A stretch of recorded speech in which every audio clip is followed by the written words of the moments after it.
History کے students ہیں، کیونکہ میں بھی اس کا طالب علم رہا ہوں، اس لیے میں کہتا ہوں ماڈرن انڈین ہسٹری دو شعبے ہوتے ہیں الگ الگ، ایک قدیم ہسٹری، ایک جدید ہسٹری، دو شعبے ہوتے ہیں یونیورسٹیوں میں۔ تو ماڈرن کا مطلب جدید ہسٹری کا۔ اس طالب علم سے پوچھئے کہ ذرا ہم کو آپ یہ بتائیے کہ شیخ الہند مولانا محمود الحسن کا اس جنگ آزادی میں کیا کردار تھا، ذرا ہم کو آپ بتائیے گا کہ محمد علی جوہر کون تھے، ذرا آپ ہم کو یہ بتائیے گا کہ حضرت موہانی کون تھے۔ تو بھاڑ ایسا منہ کھول کے آپ کی طرف حیرت سے دیکھا تھا کہ کن جنوں کے نام لے رہے ہیں۔ وہ تو یہ کہیے اللہ ان مدرسوں کو سلامت رکھے، اللہ ان ٹوپی والوں داڑھی والوں کو سلامت رکھے کہ ان کے طفیل میں یہ نام زندہ بھی ہے، ورنہ ہمارے گھر سے تو نام اجڑ گئے تھے، کوئی کسر باقی نہیں رکھی، اس ملک کی تاریخ بدل دی گئی۔ آج صورتحال کیا ہے؟ میرے ہی لیے تو پدم سجی، مجھ کو ہی کوئی ساغر نہ ملا، میرے ہی لیے تو پدم سجی، مجھ کو ہی کوئی ساغر نہ ملا، چھلکی تھی گلابی میرے لیے اور پیاس بجھائی لوگوں نے، چھلکی تھی گلابی میرے لیے اور پیاس بجھائی لوگوں نے۔ اس ملک کی تاریخ ہے کہ جس ایوارڈ کو حاصل کرنے کے لیے، جس پدم کو ایوارڈ کو حاصل کرنے کے لیے نہ جانے لوگ کتنی جگاڑیں لگاتے ہیں، نہ جانے کتنے لوگ پیسے خرچ کرتے ہیں، وہ پدم ایوارڈ دلی سے چل کر دیوبند پہنچا ہے اور ٹھوکروں میں ڈالا گیا، شیخ الاسلام کے قدموں میں ڈالا گیا کہ قبول کر لیجیے۔ شیخ الاسلام نے کہا ہم نے دین سمجھ کر ملک کے آزادی کی جنگ میں حصہ لیا تھا، دنیا سمجھ کر نہیں، جاؤ یہ ایوارڈ تم کو سلامت، فقیر پھر اپنی مستحق پر واپس۔ کیا یہ تاریخ نہیں؟ لیکن یہ تاریخ کون بتائے گا؟ ہم بتائیں گے، آپ سنیں۔ کیا حکومت کی طرف سے لکھے جانے والی کتابوں میں کہیں کوئی ایسے واقعات کا ذکر ہے؟ تاریخ اس بے رحم چیز کا نام ہے کہ برق لٹتا ہے، نام و نشان مٹ جاتا ہے۔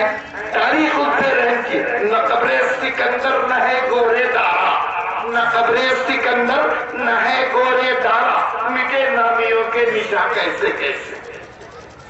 تاریخ اس بے رحم چیز کا نام۔ لیکن میں آپ سے ایک سوال کرنا چاہتا ہوں کہ کیا بات ہے کہ وہ قوم جو ایک ایک ٹوٹی پھوٹی چیز کی حفاظت کا طریقہ جانتی ہو، وہ اپنی شراب کی حفاظت نہ کر سکی، اپنی کتاب مقدس کی حفاظت نہ کر سکی؟ کیوں؟ یوں ہی تھوڑی معاملہ ہے۔ اس کتاب کا مالک، کتاب کے والے نے، جس نے تورات اتاری، جس نے انجیل اتاری، جس نے زبور اتاری، اسی نے قرآن بھی اتارا۔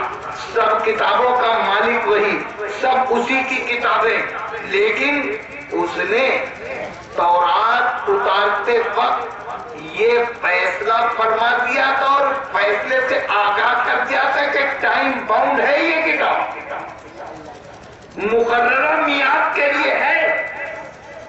تورات کا پیریڈ اس وقت تک ہے جب تک کہ انجیل نہ آ جائے۔ انجیل آئی، تورات کا دور ختم، تورات کی شریعت ختم، تورات کے پیغمبر کی بات ختم۔ انجیل آئی، حضرت محمد رسول اللہ صلی اللہ تعالیٰ علیہ وسلم کی کتاب آئی، وہ تشریف لائے، خاتم النبیین ہے، ان کی اترنے والی کتاب خاتم الکتب ہے۔ اس لیے اللہ تبارک و تعالیٰ نے اس کتاب کو باقی رکھنے کا ذمہ لیا۔ دنیا کی اور جو اللہ نے کتابیں نازل کی ان کو مقررہ میعاد کے لیے بھیجا، قرآن کو قیامت تک کے لیے بھیجا۔ اسی لیے اللہ نے قرآن میں اعلان کیا اِنَّا نَحْنُ نَزَّلْنَا الذِّكْرَ وَإِنَّا لَهُ لَحَافِظُونَ، ہم نے اس ذکر کو اتارا، ہم اس کی حفاظت کریں گے۔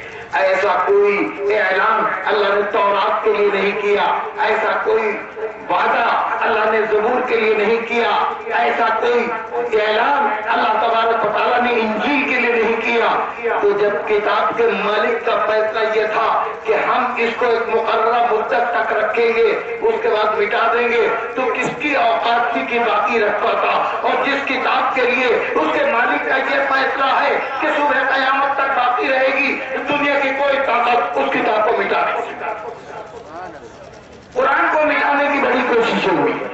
اب میں آپ سے بس 2-4 منٹ میں آخری بات جو کہنا چاہتا ہوں وہ یہ ہے کہ ہر مالک اپنی چیزوں کی حفاظت، چیزوں کی قدر و قیمت کے اعتبار سے کرتا ہے۔ آپ کے اپنے گھر میں گھریلو استعمال کے اشیاء اور گھر کے ساز و سامان الگ الگ قیمت۔ مثال کے طور پر کچھ برتن آپ کے گھر میں وہ ہیں جو ہر وقت استعمال میں، کھانے میں، چائے پینے میں، ناشتے میں، آپ اپنے گھر میں بچوں میں استعمال کرتے ہیں، اور کچھ ذرا اچھے برتن ہوتے ہیں، قیمتی ہوتے ہیں، جو آپ مہمانوں کے لیے رکھتے ہیں، بھائی آئے گئے مہمانوں کے سامنے نکالے جائیں گے، ہر وقت نہیں۔ کیا دونوں کو آپ ایک ہی جگہ رکھتے ہیں؟ نہیں۔ جو ہر وقت کے استعمالی برتن ہیں وہ کچن میں، باورچی خانے میں کہیں ایسی جگہ رکھ دیا، الماری میں رکھ دیا، کوئی بات نہیں۔ لیکن وہ جو ذرا اچھے ہیں، وہ ذرا قیمتی گلاس ہیں، بچوں کی پہنچ سے ان کو دور رکھو، ذرا اچھی اونچی الماری میں رکھو، سجا کے رکھو، ٹھیک ہے؟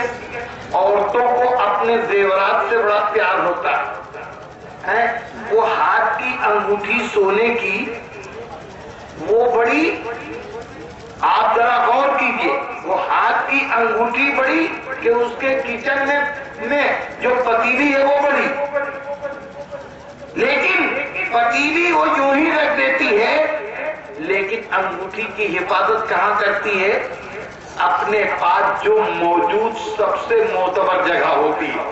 گھر میں اگر لوہے کی الماری تو لوہے کے الماری کے اندر، نہیں ہے تو بکسے کے اندر مضبوط تالے میں مخمل کی ڈبیا میں کر کے، قیمتی چیز ہے، کپڑوں کے اندر کٹ میں رکھتی ہے۔ کیوں بھائی؟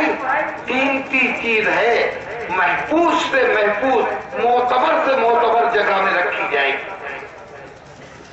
اللہ نے جس کتاب کو محفوظ رکھنے کا اعلان فرمایا، اللہ بھی اپنی اس کتاب کو، اس سرمایہ کو، اس قیمتی چیز کو معتبر جگہ رکھتے ہیں، ہر ایک کو نہیں ملتا ہے۔ اس لیے قرآن صرف ان سینوں میں اترے گا جن کا اللہ کی طرف سے انتخاب ہوا،